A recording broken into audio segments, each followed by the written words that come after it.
as you could probably see, today's garage visit's a little bit different.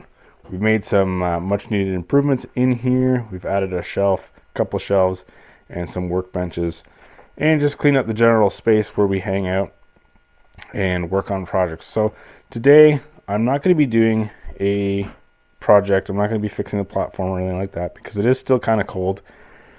And we do have a new heater for the garage. It's this torpedo heater here, but it's extremely loud, which I don't mind, but obviously when I'm trying to make a video, I don't want to drown out the audio. So what we're going to do is we're going to go over and review these two cases and just discuss the features of them, what the retail cost is here in Canada, and yeah, just give you a breakdown of what I'm going to use either case for. So I hope you guys stick around and enjoy the video. So these cases come in a 76 liter and an 85 liter. What you're looking at right now is the 76 liter. As you can see, there's two latches. Each latch features a lock area where you can loop a lock through and lock these cases. So let's go ahead and put it up on the table and take a look at the inside of this thing. A couple of key features that I really love about these cases is, especially on the 76 liter, we have these nylon grab handles here, which make it super easy to actually lift them up.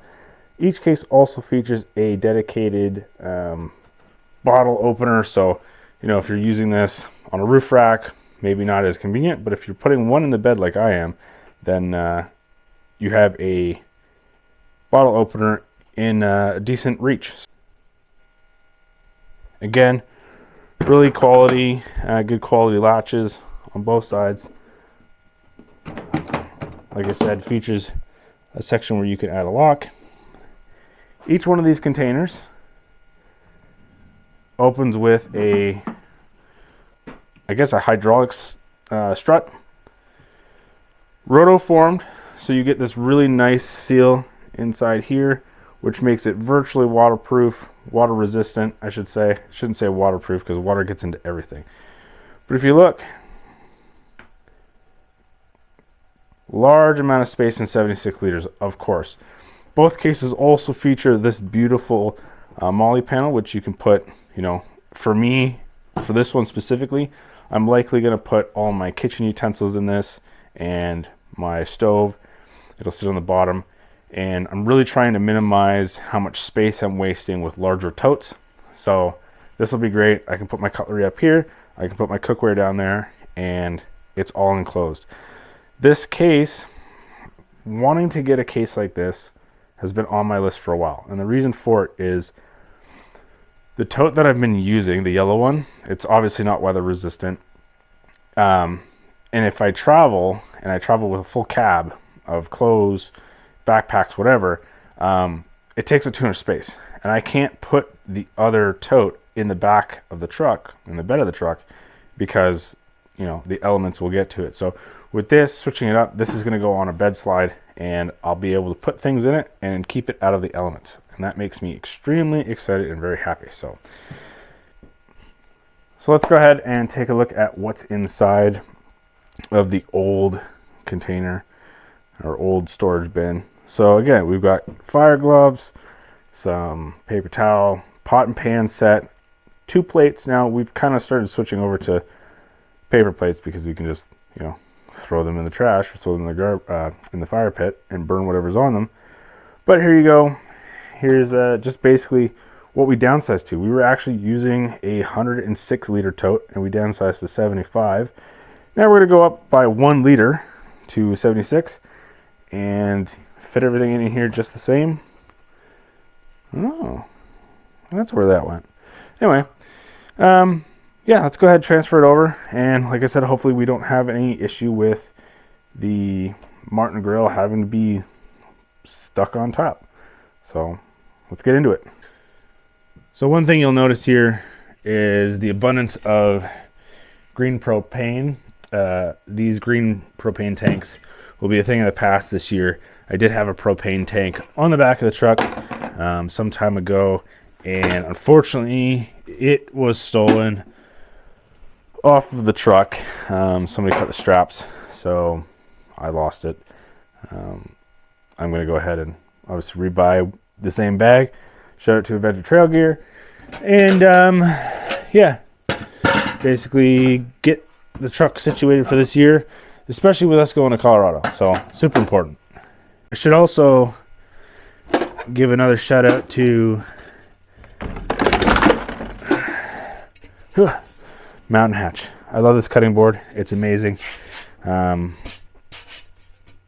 nothing amazing about it in particular, just the fact that it's orange and black. It says Mountain Hatch on it. That's why I like it so much.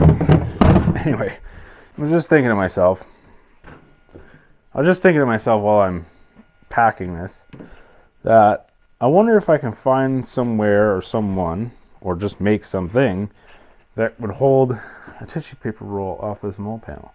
Because then it can be collapsed against the side of the mold panel. It can get closed. And then when it's open and the kitchen's out and you're cooking, you can extend this and actually use the paper towel dispenser as you would normally use a paper towel dispenser. Already, I'm feeling like this is much more organized. I know it's the same size essentially. I don't know if it's because of the mold panel or the fact that it's rotoformed or the fact that it's black, but I feel like this is a way better solution than the original tote I was using from Canadian Tire. So yeah, I'm very thrilled. The other thing is we're likely changing out of our old pots and pans set. The old pots and pans set was great. It's done us good for 4 seasons, but that's 4 seasons as in years, not 4 seasons as in snow, spring, whatever. So it's good for 4 years, but it's time to switch. I think I'm going to go to MEC or potentially Sale and buy a compact set. As long as we probably keep this larger pot, the other ones can go. So yeah, I'm liking how organized this is already. That's frozen. That can stay in there.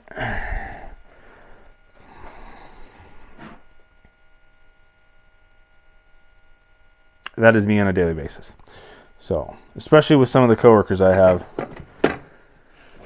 I have another cutting board down here, and it tends to get used probably more than the bigger one. The bigger one we typically use for steak and stuff like that, or larger meals.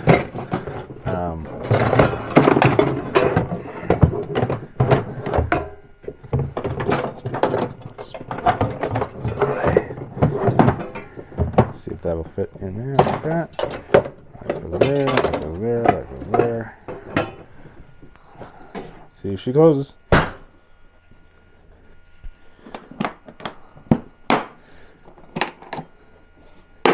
That's it, gentlemen, ladies and gentlemen.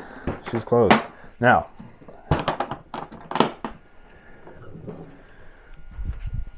that's the other beautiful thing about this, having this strut like this, is I no longer have to pull the lid off and do all this other shit with it.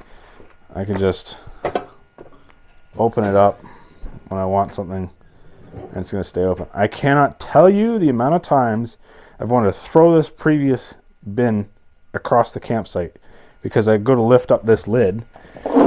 And I can't quite get it open, and then I'm struggling, and then all of a sudden it falls and bam, right on my hand.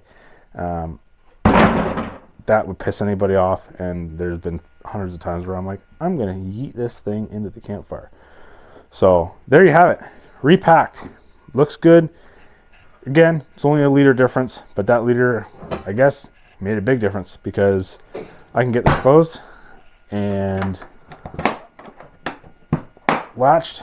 I don't have to worry about cutting the edges of my hand on this tote because of these wonderful nylon grab handles that are included.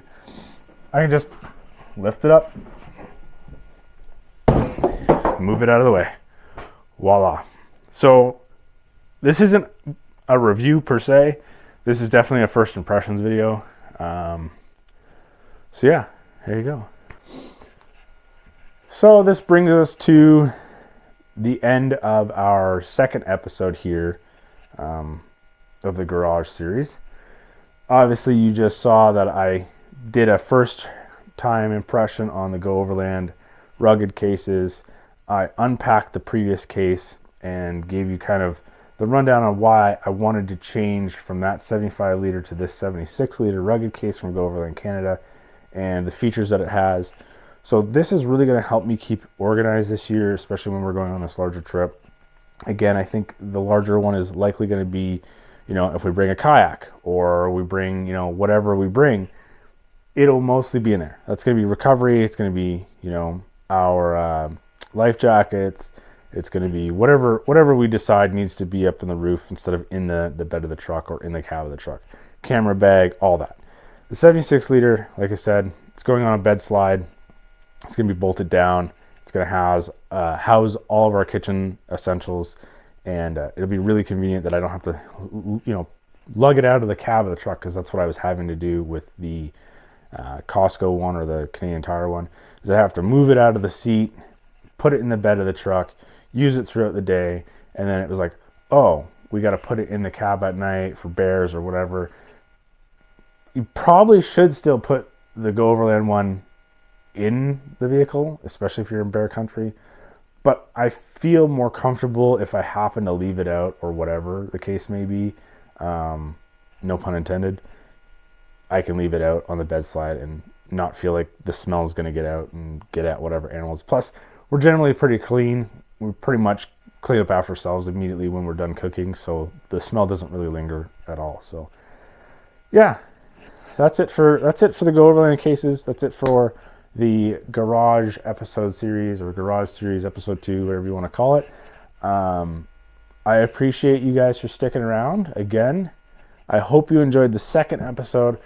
I'm still working on how to do multiple videos throughout one day, sort of deal, right? So, you know, right now it might seem like you're getting half information, or the video is choppy and it doesn't seem to make sense in certain parts. And I do apologize. I'm trying to streamline this process so that way I can get as many videos out to you guys that are consistent, that are shorter, where I'm not just rambling on like a lot of other content creators when they talk about something that has nothing to do with what the fuck the topic is. So, yeah, if you stick around, I promise it will get better. It will be less choppy, and I will see you guys in the next video. Have a good one.